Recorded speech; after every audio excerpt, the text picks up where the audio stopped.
He is the Assistant Vice President and Head of Business Development in Market Education Department of First Metro Securities Brokerage Corporation. His many achievements include being one of the 10 outstanding young employees of the Philippines in 2013, being an SEC licensed stockbroker and mutual fund sales professional, as well as being a BSU licensed UITF professional and UITF certification trainer. Let us all welcome Mr. Andoy Beltran.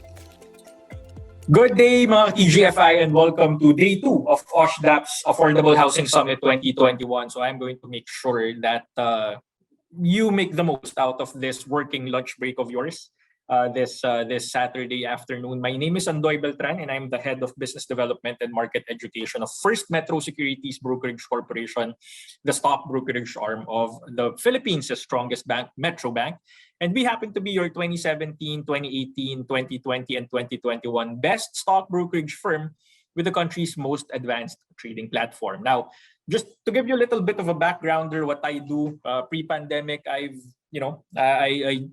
typical day of mine, including Saturday afternoons like this, involves going from campus to campus, office to office, island to island, and sometimes even country to country, talking to people young and old about anything and everything, budgeting, saving, investing, entrepreneurship, leadership, whatnot. But because of the pandemic, we had to adjust. You, me, people, businesses had to adjust. First MetroSec had to adjust. TGFI had to adjust. But learning never stops. That's, I think, the bond that fuses me, First MetroSec, and TGFI together, because we're very passionate when it comes to delivering financial literacy. So we take advantage of things, one webinar at a time, one vlog guesting at a time, one Facebook live session at a time, one international roadshow at a time, one webisode at a time. And that led me to establishing Let's Invest PH on Facebook, Instagram, and on YouTube, because I'd like to hear more from people and I'd like to get their share of what content they'd like us to come up with. Now, why do we need to take these things seriously? Well, because we have a problem. You, me, and as individuals and as a country, 75% of Filipinos are financially illiterate. So that's why it makes sense for us to come up with financial literacy programs. 80% of Filipinos don't know how to budget. 90% of Filipinos don't have savings. 97% of Filipinos don't even make their money grow by investing. That's why after everything said and done, 97% of Filipinos still retire poor.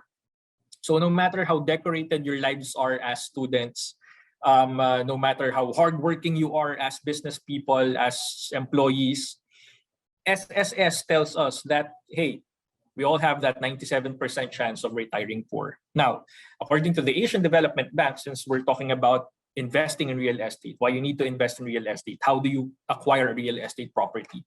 Well, the problem is 70% of Filipinos don't have their own dwelling. And again, that's a problem and a challenge at the same time. Now, in the Philippine context, we own real estate property through several means. The first of which, pwede kang maging real estate owner by way of inheritance, donation, or perhaps by marriage. You can own real estate property by buying it directly. You can own real estate property by borrowing for it. Utang ka 10 years, 15 years, 20 years. After paying it off, eventually, you get full ownership of the property. Or perhaps, pwede tayong mag-ipon. At pwede tayong mag-invest ng pera para mas lumago yung pera natin for us to eventually own a real estate property. But all in all I'm really saying is it's still wise for us to invest in real estate. Why? Because the reason why it sits right there on top of the podium, I mean, above deposits, above bonds, above stocks, is because of its earnings potential. When it comes to real estate investing, you're not just creating multiple streams of income by way of, hindi mo kailangang ibenta, hindi kailangang mawala sa'yo yung ownership ng real estate property for it to give you money. Kasi pwede mo siyang iparenta, pwede mo siyang ipa-lease. Some people flip real estate properties. They buy one day, they sell it the other day, they flip real estate properties. But another thing I'd like you to realize is hindi lang siya basta-basta investment. Real estate properties provide you, your family, your loved ones, safety, protection, and most importantly, shelter. And again, that's why it's there. That's why you need to start thinking about not just owning, but hopefully, eventually, investing in real estate properties. Hindi ka lang homeowner. Eventually, mas maganda, you look forward to becoming a landlord of your own, yourself. So, why do you need to invest in real estate? Importante na maintindihan natin as investors, bakit ba tumataas ang presyo ng real estate property? For us to be able to understand that, tingnan muna natin kung ano yung mga issues when it comes to owning a real estate property. Number one, you have high barrier to entry. It's very expensive. When you talk about buying just a piece of land, provincial agricultural property, you need to prepare hundreds of thousands of pesos, millions of pesos just for you to be able to buy a small piece of property. Kung hindi mo siya kayang bilhin in cash, sabi nga natin kanina, pwede kang mangutang. But you have limited access to capital. Hindi mo kayang utangin ang 100% ng amount ng real estate property. And you also need to be aware of the fact that when it comes to borrowing, there's cost. Isa yan sa mga pag-uusapan natin mamaya, the cost of borrowing. Ownership is one thing, owning is one thing, acquiring is one thing, but maintaining is another. Madalas ito yung hindi na-factor in ng mga first-time real estate buyers natin. Maintenance has its cost. You need to repair damaged parts of your real estate property. Kasi kapag hindi mo ginawa yun, baka mas maging malala yung problema. You need to get insurance coverage for your real estate property. At minsan sa utang stage pa nga lang, nag-a-apply ka pa lang ng real estate loan kapag na-approve yan. Sometimes you are required to get what we call a mortgage redemption insurance. Ito yung cost na ito yung insurance na kapag namatay yung borrower, kapag na-aksidente, nagkaroon ng physical disability yung borrower, ang kagandahan nito is hindi mo na ipapasa yung responsibilidad ng pagbabayad sa mga anak mo or sa asawa mo, because the mortgage redemption insurance will take care of the rest of your payables. But then again, it's an additional cost. You also need to factor in concentration risk and of course liquidity risk, kasi babalik tayo dun sa the fact that it's very expensive. So it's very difficult for people to acquire real estate property, and it's also going to be very difficult for real estate flippers to sell real estate properties. Kasi pagdating sa mga Pilipino, minsan once in a lifetime opportunity yan. So you have to make yourselves aware of these issues. But then again, the reason why it's expensive is because, let's talk about it in the context of the age-old law of supply and demand. Parami ang mga Pilipino na gustong magkaroon ng sariling bahay at lupa. If you're going to ask yourself, lista nyo top 5 investment goals nyo, ask your friends, ask your office mates, anong top 5 investment goals nyo, hindi pwedeng mawala dyan ang real estate property. Hindi pwedeng wala dun sa sagot ng mga tao, gusto ko magkaroon ng sariling bahay at lupa. And that speaks volumes of high demand.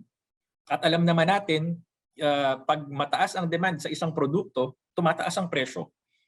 Diba? Let's rewind to January 2020, face masks. Let's rewind to March 2020, face shields, because ni-require tayo na magsuot ng face mask at face shield because of taal, because of COVID-19. Tumaas ang presyo. High demand.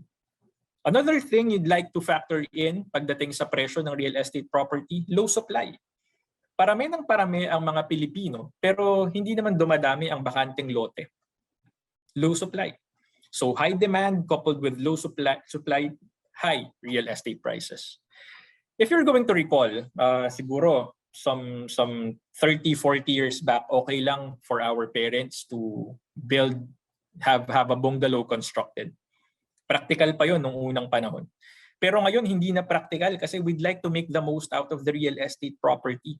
So that's why mas mapapagastos tayo, kasi instead of just constructing once a single story house, minsan napapa 2 to 3 story construction tayo because we'd like to make the most out of the real estate property. Why do we need to do that? Why are we doing that?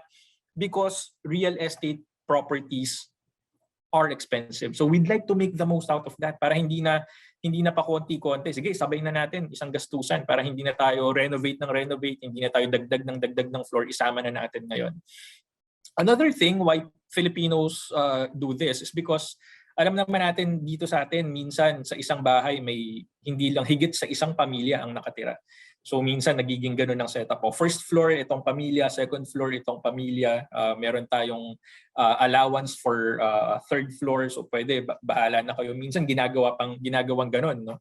At dito sa Pilipinas, ang bahay hindi lang yan for one generation. Minsan ginagawa yung ancestral house. So pinapamana from one generation to another. But then again, it all boils down to the law of supply and demand. More and more Filipinos demand real estate, but you have less and less supply of available real estate. That's why kung mapapansin din natin ang trend when it comes to real estate development, you have observed the literal rise of condo living. You know, a small parcel of land, vertical construction, for us to be able to accommodate the growing demand for real estate property, for shelter. You know, that's why even the biggest developers in the Philippines, the bigger real estate developers in the Philippines, are even converting bodies of water to reclamation projects kasi nga wala nang available real estate for them to build malls, for them to build hotels, for them to build their development, diba? So that pretty much explains to you in simplest terms the law of supply and demand affecting real estate prices, no? Now, let's talk about utang. No? Sabi natin, hindi lahat ng Pilipino kayang bumili ng real estate property in cash. Tama naman, no? It's very practical. But the thing is, we have limited access to capital. Gusto mo mangutang pero hindi mo naman kayang utangin buong amount. At kapag nangutang ka, kailangan mong bayaran yun. At kapag nangutang ka, yung ibinabayad mo, meron tayong tinatawag na interest. And that's what we call the cost of borrowing money. But here I am telling you guys that not all utangs are created equal. Huwag kayong mabahala na, mangungutang ako, hindi ba masama yun? No? Sa atin kasi sa Pilipinas kasi parang ang sama ng connotation pagdating sa utang. Ay, may utang. Ibig sabihin, mahirap yan.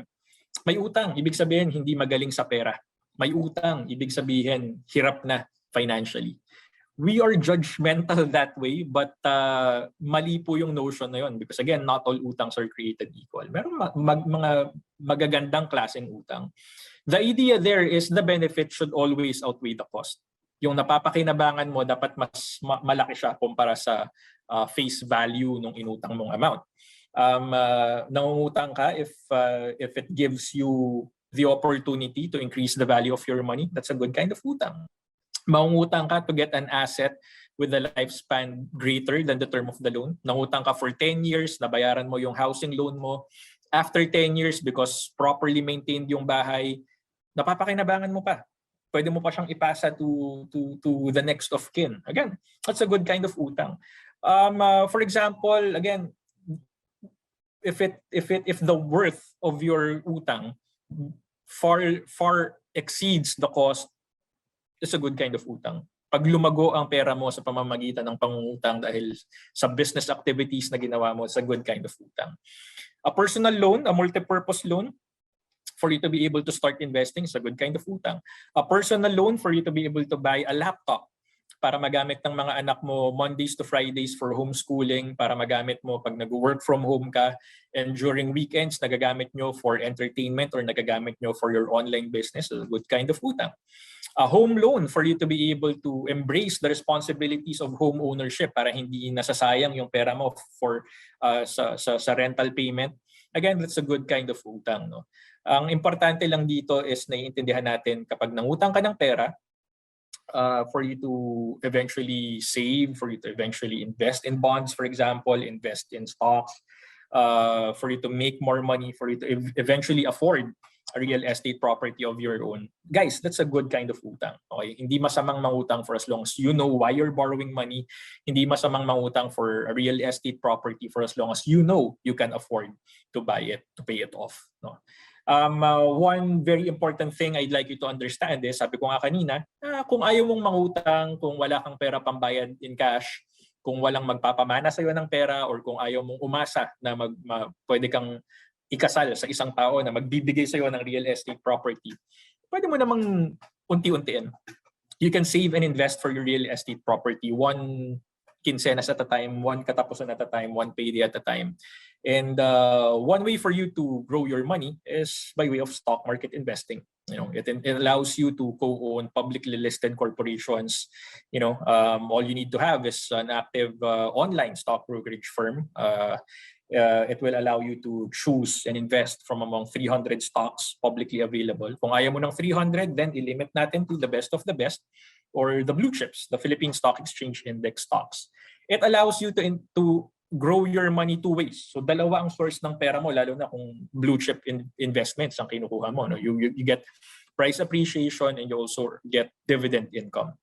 So in stock market investing, it allows you to own a business without having to run the business. So hindi mo kailangan patakbuhin yung negosyo na yan. Stockholder ka lang, hindi ikaw ang nagmamanage yan. And that's a good thing. It allows you to become an instant entrepreneur. It allows you to co-own already successful businesses for as little as 5,000 pesos. No? Another thing I'd like you to understand is pwedeng mag-save at mag-invest ng pera for real estate sa pamamagitan ng mutual fund investing. Mutual fund investing allows investors with mutual objectives, kaya nga mutual. No? It allows them to outsource the decision-making, trading, buying, selling decisions to full-time professional fund managers. Ini-invest yan sa approved, publicly disclosed investment outlets. And then when they generate returns, it gets passed back on to us, investors, sa pamamagitan ng price appreciation and minsan, stock dividends. Mutual fund investing is legit. It's established under Republic Act 2629 para malaman mo kung legitimate ba yung mutual fund provider na kumakausap sa'yo, or even the mutual fund salesperson like me. Makikita mo yung pangalan nila dapat sa listahan sa sec.gov.ph. So talk about legitimacy. No? It gives you instant investment diversification. Buying one fund will give you 10, 20, 30 individual securities. It's represented yung performance niyan at yung ownership by way of growth ng net asset value per share. Gives you access to high-income securities na hindi mo kayang bilhin individually kasi nga high barrier to entry, parang real estate. It's very liquid. Earnings are exempt from capital gains tax. So it's very important para sa ating mga investors kasi hindi nababawasan yung earnings natin, hindi nabubuwisan, hindi natataksan ng capital gains. It allows us, sabi nga natin, to take advantage of professional fund management services. And just like stocks, kaya mong mag-invest sa mutual funds for as little as 5,000 pesos na initial amount. No? Now that we've talked about simply, briefly, the features of stock market investing and mutual fund investing, meron din tayong fusion between the two. There's what we call exchange-traded funds. And in the Philippines, there only happens to be one exchange-traded fund, and that's what we call FMETF, or First Metro Exchange-Traded Fund. It's a budget-friendly, simple, tradable investment outlet which combines the best features of stocks and mutual funds. And in the Philippines, again, FMETF allows you to invest in the best of the best stocks or blue chips for as little as 1,500 pesos. So instead of you buying all the blue chip stocks for as little as for 700,000 pesos to 800,000 pesos in one go, pwede mo silang bilhin in one basket called FMETF for as little as 1,500 pesos. No? So it's as if you're buying one but you're getting 30 of the best stocks in the Philippines by just buying FMETF. Another thing I'd like you to understand is meron tayong new kid on the block. This one was just introduced to the market 2020, early 2020. It combines the features of real estate investing with mutual fund investing. So akmang-akma siya when it comes to this affordable housing summit, no? Because it allows you, real estate plus mutual fund gives you real estate investment trust. Real estate investment trusts allows Filipinos to become co-owners of office buildings, malls, condos, hotels, hospitals, parking lots, any income-generating real estate asset. It allows us to make money off of them. No? Sabi natin kanina, ito yung mga problema ng real estate investing. Lahat ng problema na yan nasusolve ng real estate investment trust. Bakit?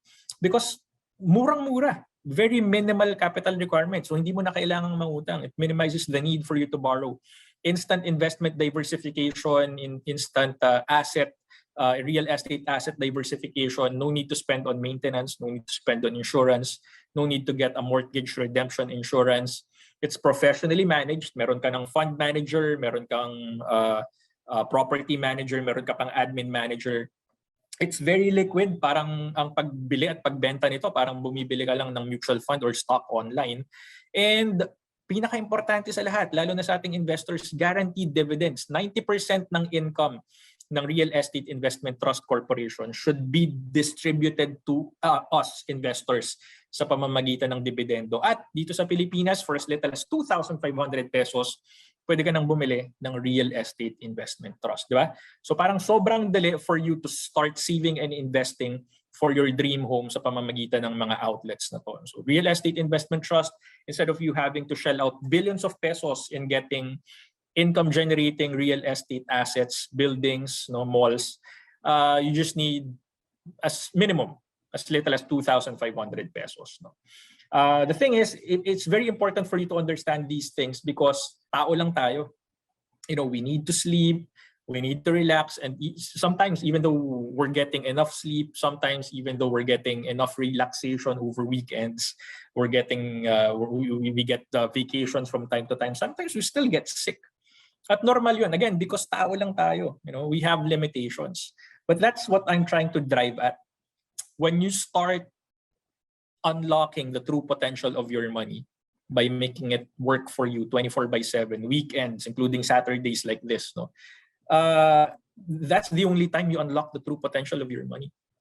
Because your money does not need to sleep. Because your money, it won't ask for vacations. Andoy, time out. Gusto ko magbakasyon. Your money won't do that.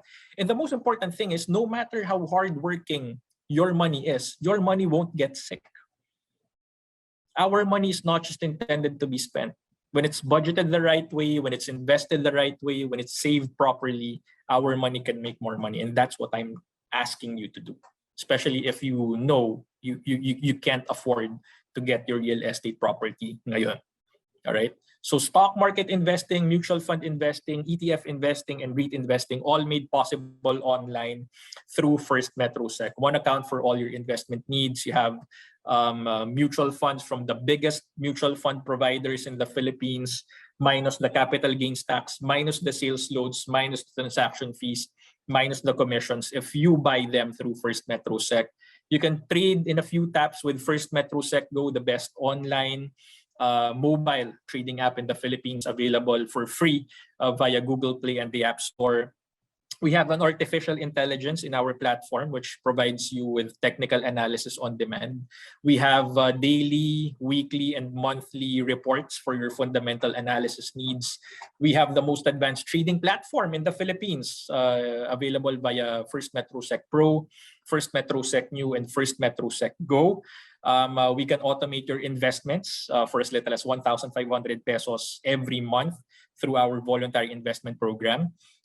We have a lot of funding options online at that, and most of them are free of charge. If you'd like to learn more about investing, saving, budgeting, and everything in between, please feel free to subscribe to our YouTube channel, First Metro Securities. We take care, we nurture our relationship with our clients.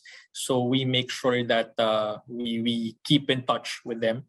So please feel free to take a screenshot of this screen and scan the QR code for you to be able to join our exclusive First MetroSec Viber community. For our Facebook aficionados, syempre, yung iba ayaw ng Viber, yung iba mas comfortable with Facebook. Then again, feel free to screenshot and scan the QR code for you to be able to join our Facebook community. Now, if you'd like to jumpstart, if you'd like to take that first step in saving and investing for your real estate property, it's just 3 steps away. First is for you to go to www.bit.ly/fms-new account, or just go to our website, www.firstmetrosec.com.ph.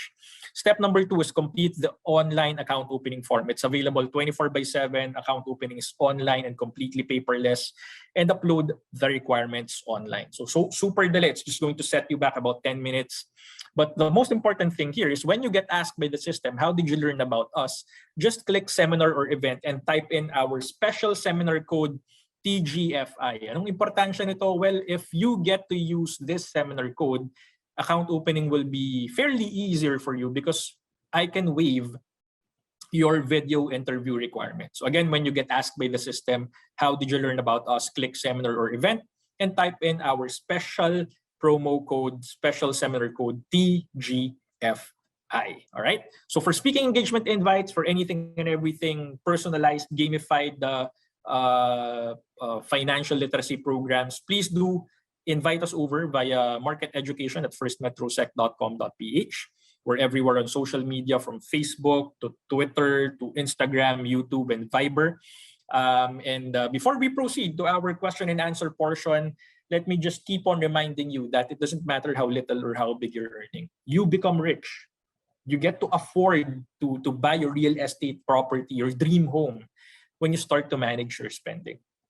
Ang laki nga ng sweldo mo, ang laki nga ng kinikita mo, pero halos lahat naman nagagastos mo rin, especially on unnecessary stuff. So baliwala lang din. Wala ka rin nasa-save at wala ka rin nai-invest. But compare that to somebody earning a decent amount of money but makes it a point, no, sees to it that yung expenses are budgeted, no, kahit maliit na amounts every payday, kahit maliit na amounts every month, kayang masave at kayang ma-invest, it's going to go a long way. No? Because if you keep on spending and spending and spending money, especially on unnecessary stuff, you're going to keep on losing and losing and losing money. But if you see to it, if you make it a point to consistently invest money, you're going to see to it, you're going to find out, you're going to see that your money is going to keep on growing and growing and growing and growing. And it's going to lead you one step closer and closer and closer to achieving your life goals. So again, ladies and gentlemen, from OSHDP's Affordable Housing Summit, this has been Andoy Beltran from First Metro Securities Brokerage Corporation, thanking you for spending the past 20-30 minutes with me. And I think that signals our transition from this presentation to our question and answer portion. So let me just if you'd allow me, let me just read a few questions from our viewers. Hold on. Let's try to read their questions. There you go. We have so far a few questions. Here you go. First of which, syempre, first come, first serve. First to post the question. Sir Andoy, paano po mag-invest sa real estate if you have a small capital? Usually po, ano yung ideal amount if you're just starting?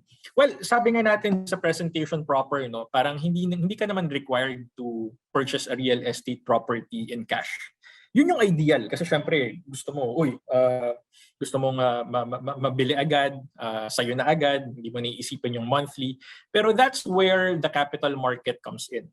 Sinabi natin capital market, pwede kang mangutang, pwede kang mag-save or pwede kang mangutang kasi hindi naman lahat ng tao na lumalapit sa bangko ay yung mga tao na nagde-deposito. Yung mga ibang tao na lumalapit sa capital markets natin para mangutang ng pera, no? Usually, kapag ganito naman, hindi ka basta-basta papautangin ng pera. Kasama sa sistema na rin, no, naka-embed sa system na rin, yung mga fail-safe measures. Kasi syempre, may mga parameters din ng mga bangko para ma-approve ang application ng mga gustong mangutang, no? So may mga certain levels yan, may mga certain requirements pagdating sa monthly income, pagdating sa disposable income, kaya nga maraming requirements na kailangan kang ipasa before you can before your housing loan gets approved, no?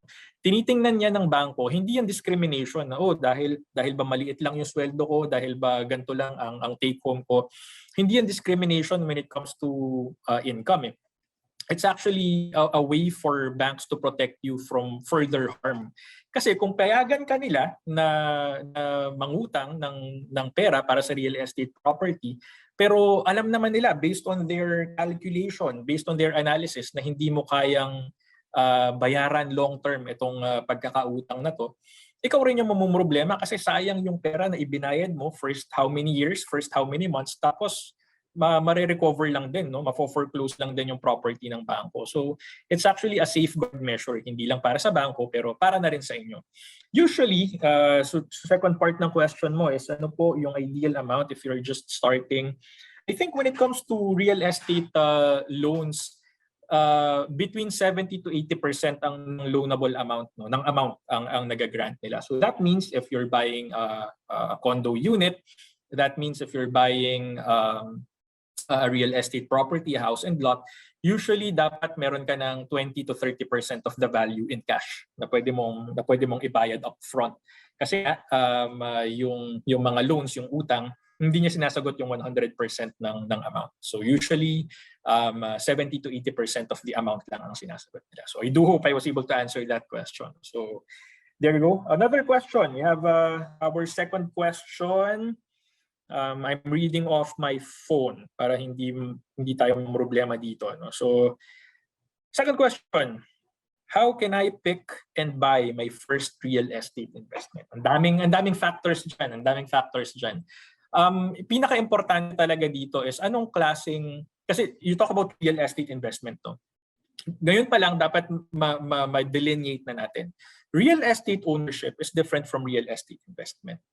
Pag real estate ownership, ibig sabihin ikaw mismo yung gustong magmay-ari ng property. So ibig sabihin ang factors nun, gusto mo yung neighborhood, madali yung access sa public transpo, usually iniisip nila malapit lang sa opisina, malapit sa school, may access sa malls, may access sa ospital. Pero hindi rin naman nalalayo yun pagdating sa real estate investing, no? Kasi syempre, gusto mong maging komportable, gusto mo rin maging convenient yung buhay ng mga taong mag-rent from you or bibili from you.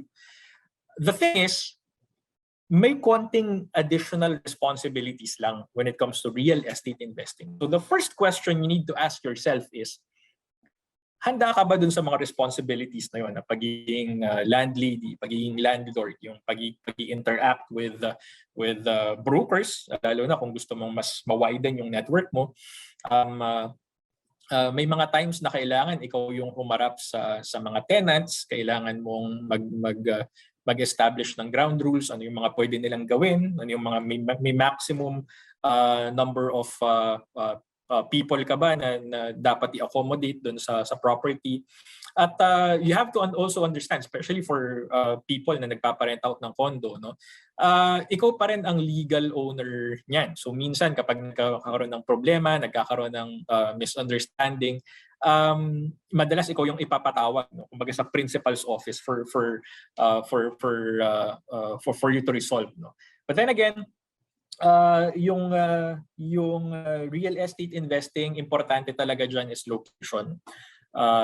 Parati nilang sinasabi yun, location. Malapit sa place of work mo. Kasi itong work from home naman, I think hindi naman to magiging forever. Best case nito is hybrid. There are going to be days we're going to work from home. There are going to be days we need to report on site depending on the nature of our work. But location really plays an important role, no? You want to get access to facilities. You want to get access to entertainment. You want to get access to good foot traffic, especially kung gusto mong gawin yung negosyo yan, no? So ayun, magandang naka-importante talaga dyan is location. But then again, sabi ko nga doon sa presentation proper, kailangan mo ring i-factor in yung mga tinatawag natin na phantom costs, no? Getting a real estate property is one thing, maintaining it has its cost. Kailangan mong ayusin pag may sira para hindi na lumaki. Kailangan mong kumuha ng insurance kasi may mga times na hindi natin kontrolado ang mga nangyayari sa bahay, no? You have to get fire insurance dun sa mga flood-prone area, acts of God, acts of nature, yung mga malapit sa fault line, no, acts of God coverage. Sabi nga natin, yung mortgage redemption insurance hindi yan dapat mawala kasi fail safe din yan. Hindi lang para sa sarili natin, hindi lang para sa bangko, pero para sa mga maiiwan natin. Para hindi na sila mamroblema kung saan natin kukunin yung pambayad dito sa real estate loan ngayon na wala na yung breadwinner. So that mortgage redemption insurance will prove to be very valuable long term. So that's it, no, for our second question. Next, we have our third question lined up. There you go. Sir Andoy, how are housing investments going to be easy for beginners?